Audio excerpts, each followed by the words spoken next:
So, the fourth phylum under protostome is phylum Arthropoda. So, phylum Arthropoda is the largest phylum of animal, with more than 80% of living animals are arthropods. So, most successful organism on Earth because arthropods have the most higher number of offspring. They have greatest number of species, and they live in most habitats. They fending off threats and competition very efficient, and also they having the capacity to exploit the great amount and kind of food. So as I mentioned earlier, they are under the group of protostome with bilateral body symmetry, tubular gut, and they possess segmentation. Same with the phylum, same with phylum Annelids. However, phylum Annelids their segmentation forming a ring. Okay, but not for anthropods. So there are six adaptations that contribute to their success of anthropods. The first one is segmentation. Segmentation is important because it provides specializations of body region. So specialization will causes certain segments to concentrate on certain functions like for sensory, feeding, locomotion, and reproduction. They also produce head, thorax, and abdomen. Next is exoskeleton. The exoskeleton of arthropods will provide the protection against the predator and also against the desiccation. However, the disadvantages of exoskeleton is that they are non-living things. This causes molting, meaning they need to change the exoskeleton is necessary, and this made them vulnerable to the predator. The next adaptation is that they have jointed appendage. So the appendages, which is referred to the legs, such as in the legs, okay, they have joints that helps them to facilitate the movement. A uniformly hardened cuticle at the joint will restrict the movement, and the appendages are thinner at the joint, so easy for them to bend and also to move. Next adaptation in arthropod is their respiratory structures. So many aquatic arthropods depends on gill for gas exchange. They have a special tube called as a tracheas that will supply oxygen directly to body tissues from pores on the body surface for terrestrial arthropod. This allow high metabolic rates and sustained activity such as for flying. Next is that they have a specialized sensory structure. They have a compound eyes which will provide a wide angle of visions from many directions. So this allow them to easily to detect the movement of the predator and also for the prey. And divisions of labor. Some species juvenile is a miniature versions of the adult that simply changes in size and also proportion until reaching sexual maturity. So as for some other species, they can undergo metamorphosis, which a process of change based on the size and also the shape, the structure from the larva to an adult. The body form changes from the embryo to the adult. In which in the larva during the larva stage, they concentrate on the feeding and also growth. Meanwhile, during the adult stage, they specialize or concentrate in the dispersal and also the reproduction. These different stages of development become specialized in ways that are well adapted to environmental conditions, seasonal variation in food resources, and also water supplies. Okay, such as the butterfly. Okay, they undergo metamorphosis metamorphosis, the changes from the larva until the end adult. Some organism in the group in the phylum of Arthropoda can be divided into 5 subphyla. The first one is trilobites, which is already extinct. Next is cheliceriforms, such as the spiders, horseshoe crabs, scorpion, ticks, and mites. Crustaceans, such as the crab, shrimps, lobster, and also the barnacles. Myriapoda, such as the centipede and millipedes. Hexapoda, such as the insects.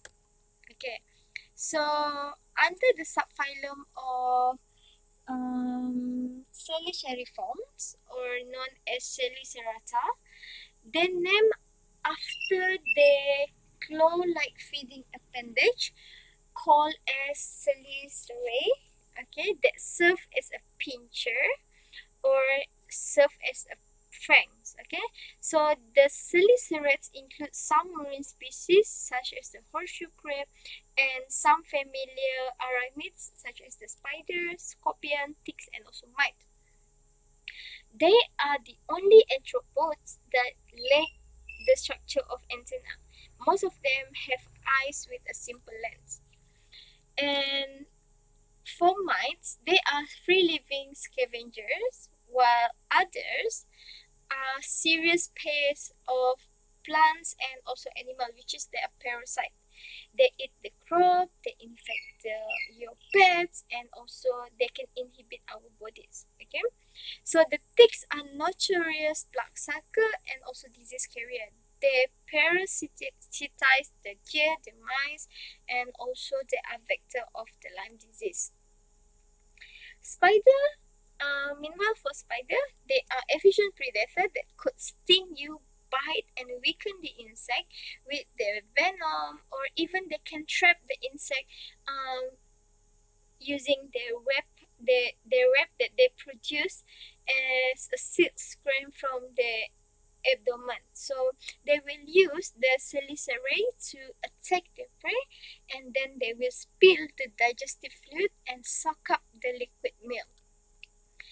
The spider body also consists of cephalothorax, okay, meaning to say that the head is fused with the thorax, as you can see over here, okay, with the brain here, the jaws, the eyes, and also the stomach.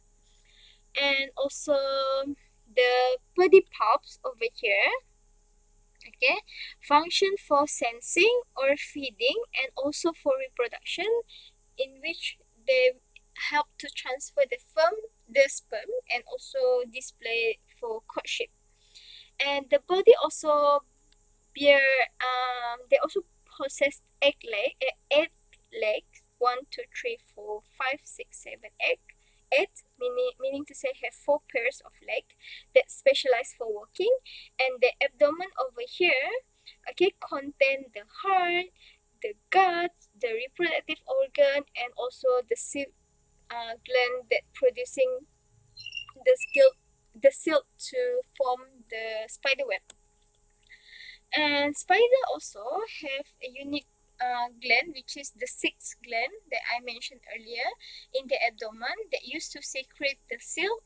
Silk is referred to a liquid that after they leave the body, they will immediately harden and can producing the spider web.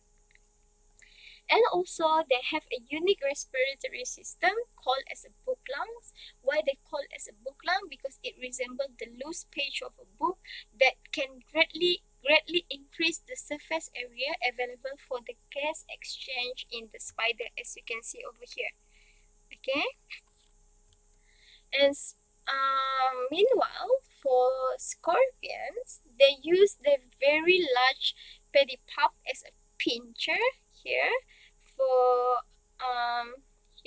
to capturing the prey. Next, we're gonna look on the subphylum of crustaceans. Okay, under the phylum of arthropods, crustaceans name based on their flexible, crusty exoskeleton, such as the crab. And the crustacean includes the shrimp, the crayfish, crabs, barnacle, pillbugs, being dubbed as an insect in the sea. And they have antenna compared to Seriform, they do not have antenna. So crustaceans um, are very important component for the food web because they are the primary consumer of algae and also detritus. They serve as food for many fishes and other marine animals, and they are also for source for human food. Okay, such as the crab and the shrimp, which is very delicious.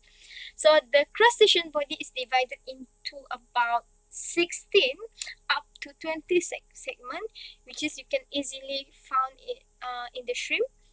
And they have pairs specialized of appendages here over here, including the antenna, the mandible, the maxillae, the jaw, the claws, and also the legs. The segmentation may be partially hidden, okay, such as in the shrimp and the lobster in some segment because of a smooth covering the carapace, which is the dorsal cuticle. Okay, so the antenna in the crustaceans serves here, the antenna here, they serve as a sensory organ for touching and also for testing. And also the mandible, okay, used to manipulating and also to holding the food. Meanwhile, for crayfish, they have special pair of large celipedes or a pinching claw that used to manipulating the food, which is this one. Okay. Meanwhile, for barnacles, still under the subphylum of crustaceans, are the only crustaceans with calcified shell that will protect them from the predator, the drying winds, battering surf, and also the strong currents. Okay, that's why you can find them easily in the sea that attach themselves on the ship or on the rock. Okay, they are sessile crustaceans and are suspension feeder. Next is subphylum Myriapoda, which includes the millipedes and also the centipedes. Millipede and centipedes have long, segmented bodies with many legs. However, they differ in number of legs that they have in the body segment. Only one pair of legs exists in centipede. Meanwhile, in millipedes, okay, as you can see over here, they have two pairs of legs exist in the millipedes. Okay, two pair over here. Meanwhile, in centipede, they only have one pair of legs. So millipedes that have a pair of legs are cylindrical in structure and slow-moving herbivorous animal which feed on the decaying plant material in soil and also forest litter. Centipedes have more flattened body that move very rapid, and they are carnivorous predator also that feed on the small insect, the earth a carnivorous predator compared to the millipede, which is herbivorous animal, in which for centipedes, they feed on the small insect, the earthworm, the snail, using their fangs and also venomous glands. Some could even subdue small lizard, the toad, and also the frogs. So the venom glands is very helpful for them, for the centipedes to find their food. Next is subphylum Hexapoda, which is referred to the insect. So the body of hexapods divided into three regions, which is the head. Okay, the head. The head is important for sensory and feeding with different modes, for including chewing, sponging, siphoning, piercing, and sucking. And also the next region is thorax. Thorax is important for the locomotion by 6 legs and 2 pairs of wings. And the third region is referred to the abdomen where the egg-laying devices and also other reproductive structure. So in insect or hexapod, the complete digestive tract is divided into 3 regions. We have the foregut here in front, the midgut for digestions and also for absorptions, and also the hindgut for the watery absorption. And meanwhile, for the trachea system, as you can find in the grasshopper, they permits the insects such as the grasshopper to have a high metabolic rate necessary for activities like flight. This system channel oxygen from tiny opening in the body wall straight to every cells in the body. So they also have a unique Malpighian tubule, which are very small tube that helps to that connect with the midgut. Okay, remember the midgut. Okay, just now is for digestion and absorption. When protein is digested in the midgut, the nitrogen-containing waste will diffuse from the blood into the Malpighian tubule, and they are converted into harmless crystal of uric acid. So these crystals are eliminated later with their faces. So this system will help in processing the metabolic waste and aid in water retention. The process of aiding in water conservation and retention can be seen by crystal of urine excreted instead of a urine in a liquid form such as in human. Okay? So in insect also, they are not hermaphrodites because their sexes are separated and they undergo internal fertilization, and they also undergo molting, incomplete and complete metamorphosis.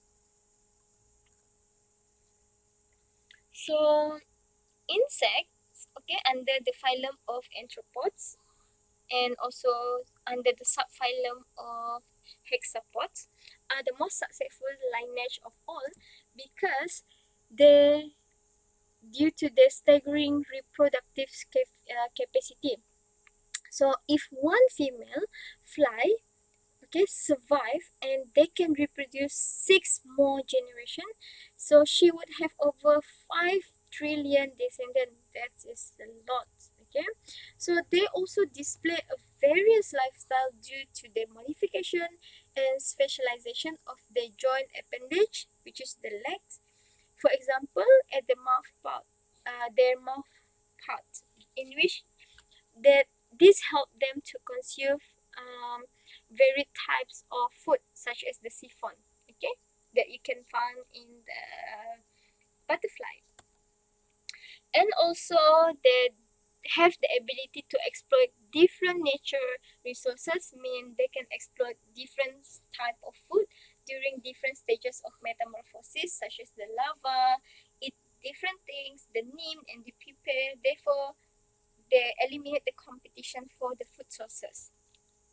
And they have the ability also to disperse by flight because they have the wings to allow them to allow the utilization of widely ranging of food sources, so they can go from one places to another places to find the food. Okay, so the capacity for flight contribute greatly to their success on land. For example, when a pond where they live is dries up, what will happen? The adult insect, okay, such as the butterfly, the flies, they can fly to another habitat, okay, that have content of a lot of food sources. So this ability is paired with the existence of their compound eyes that have many lenses for each eye. So this will provide them with a very good eyesight. So they are also good at defending themselves, such as the bees and the wasps. They can sting the predator and also the prey, and some have a cryptic coloration that blend their color with the background. We can say they the color of the body is same with the background or the habitat, so some can play that by lying motionless such as the fly.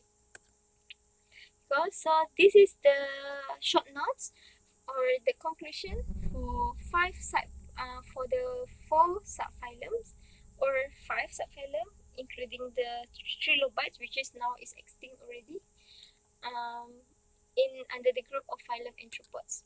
So next, we're gonna look on the second main group of coelomate animal, which is Detrusome, including phylum Echinodermata and also phylum Chordata.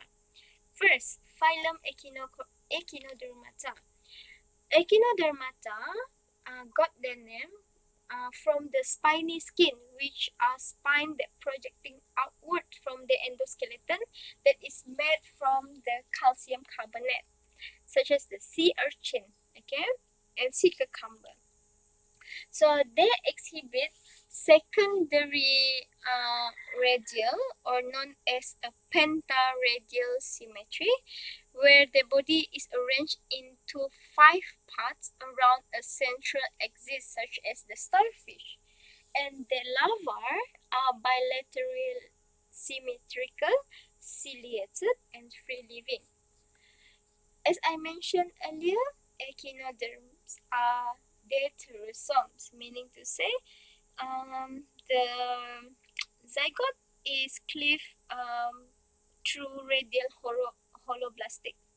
So the member of echinoderms include the sea stars, the sea urchin, brittle stars, and also the sea cucumber. So there are 6 classes under the phylum Echinodermata. The first class is Asteriodii, Ophiuroidii, Echinoidii, Echinoidea, Crinoidea, Holoturoidea, and also Concentricycloidea. So let's look on each of these classes. So for the first class, Asteroidea, they do not, such as the sea stars, they do not possess any brain. However, they have a decentralized nervous system. They also have a unique water vascular system, which is it is a network of water canals through which seawater will circulate inside the body. This network of fluid fills the canal, function for the locomotion, feeding, and also for gas exchange in the sea star or the starfish. So the water vascular system only can be found in this phylum, have 5 main canals in it. So the short side canal branch from them. Each canal are attached to the tube feet. Later we will look on the figure. At the tube feet, there is actually a bulb-like muscular sac that called as the ampulla that could contract and force water to the foot to achieve suction power, useful in locomotion and also to capture the prey. Okay, as you can see over here, the ampulla that attached to the tube feet. Okay, it will help to for them to suck something. And they can invert their stomachs, meaning turn it inside out when feeding, and they also excrete digestive enzyme on their prey before swallowing it. And they also undergo regeneration, meaning to say, if you cut them, okay, they can regrow from the cut part or the lost arm. So their sexual reproduction involve external fertilization that release gamete into the water. And for the second class, which is Ophiuroidea, they have a tube feet that lack of sucker, and they move by lashing their arms. Okay. Next is Echinoidea, class of Echinoidea. such as the sea urchin and sand dollar. Okay, this is sand dollar, and this one is sea urchin. So without arm, but 5 rows of tube feet are present here. And for sea urchin, the mouth have a jaw-like structure.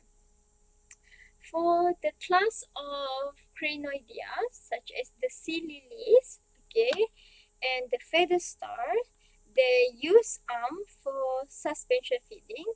Meanwhile, for sea lily over here, they're attached to substrate by a stalk. As you can see over here, this is their stalk, and the feather of the